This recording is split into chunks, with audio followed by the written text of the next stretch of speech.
yeah, I'd say there's a little water in there.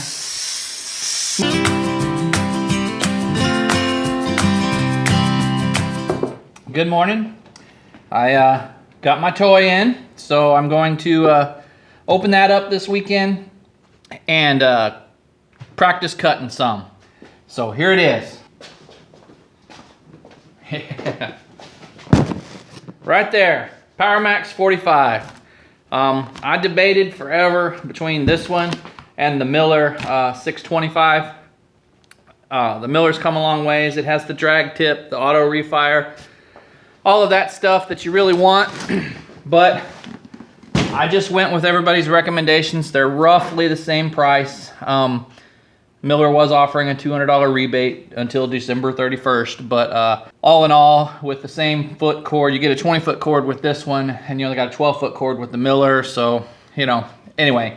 I went with the Hypertherm just because I do plan on one day getting me a CNC machine. And if I do that, almost everybody, even the welding shop guys that, you know, sell these things for a living, they said that most CNC companies will recommend a Hypertherm. So, you know, home use, you probably could get by with the 30. I think that you could, you know, I could have got by with the 30, but the 45 I wanted because if I do get a CNC machine, it'll make cleaner cuts. I probably still will never go more than, I mean, occasionally I'll use 1/4 inch probably, but most often, most of my projects are 1/8 inch.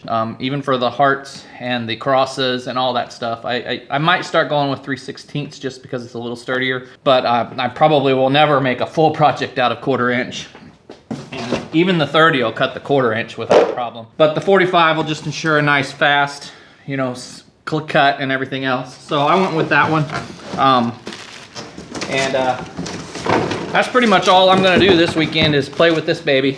So I do have some projects I'm supposed to be working on, but you know, what do your kids do on Christmas morning, right? They go and play with their new toys. So that's what I'm gonna learn how to cut today. That's what I'm gonna do.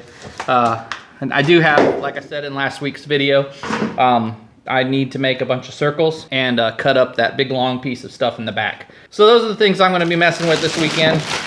But first of all, I've got to mess with my compressor over there.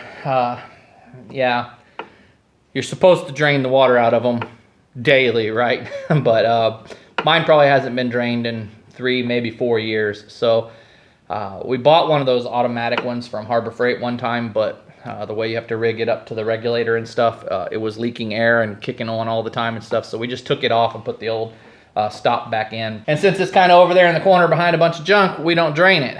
So that's something I'm gonna have to work on today, and I may rig up something that has a valve that I can drain just off the side, so you don't have to get under there and tip the, you know, mine's just directly on the bottom, so you kind of got to tip the thing back and unscrew it and stuff. So I'll probably look and see what size fitting that is and change that out so that I can do it more often. So I'm gonna drain it once, and then I went to Harbor Freight and just bought one of these inline filters. There's one built into the PowerMax right here, as you can see. So that was a good thing. It was a bonus on here. It's got the filter and the regulator built into it. So I decided I would just get one of these inline ones now because I know I have moisture in mine, and you don't want to do that.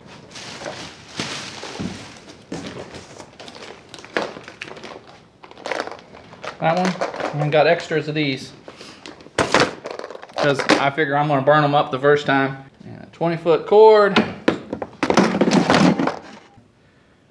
Got a free t-shirt too, look at that. Welder Supply. That's the same place I bought my the Miller 180 from as well. I bought it from there, and good customer service. The guys are helpful to answer your questions and all that kind of stuff. All right, so that's everything in the box. Now it's just to get my compressor cleaned out and hook her up. Must be a ball valve or something in there that you gotta press up. Maybe I need the old release, I don't know. So that's all that came out so far.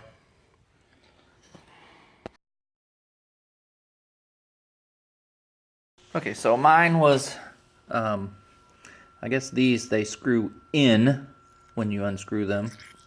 to release. I guess there's a valve or something in there they've got to push against. So that was why mine wasn't draining very well. But so let's see how much water is really in this thing. Well, now I got it open. Holy cow.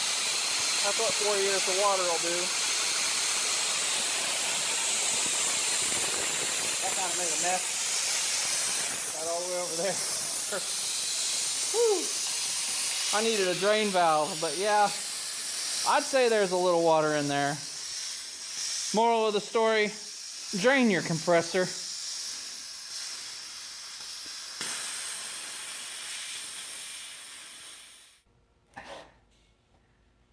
Alrighty, so my parts lady brought me a new drain valve for this. So now I don't have any excuses.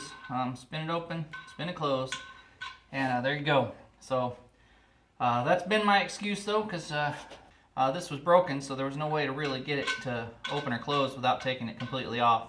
But I will be draining it for a little while because as you can see here, there's some gunk and junk that's been coming out. There's a good chunk right there. So I was cleaning it with a screwdriver and just wiping it off on here and getting most of the big stuff out. But you're supposed to drain this after every use. See, even right there is a bunch of stuff that you can see in my hand there. Anyway, you're supposed to drain it after every use and, you know, keep it, you know, take care of your stuff. But I haven't been, and, you know, like I said, it's been a good compressor. I got this probably about 15 years ago from Sam's, and for this size of compressor, it's really good. It's got 6 CFM at 9 DPSI, which is, you won't find that in one of these, especially from Harbor Freight or anything like that. Some of them barely get 4, I think. So you'd have to move up into those more expensive brands. But this has been a really good compressor. So I'm going to get one of them extension ones too, so that it just makes it easier. Being right under the tank makes it harder to drain all the time. So I'm going to get one of those extensions, and that way it'll just be laying right here. And when I go to hang up the hose, I can kind of see it down there and I'll remember to drain it. But yeah, for the next few times, it'll help clean out some of that gunk. As I do it, I'll just open it up and try to use it. With humidity down here, it won't take long, especially during the summer. Alrighty, so as always, get outside, do something. We'll catch you in the next video, and thanks for watching.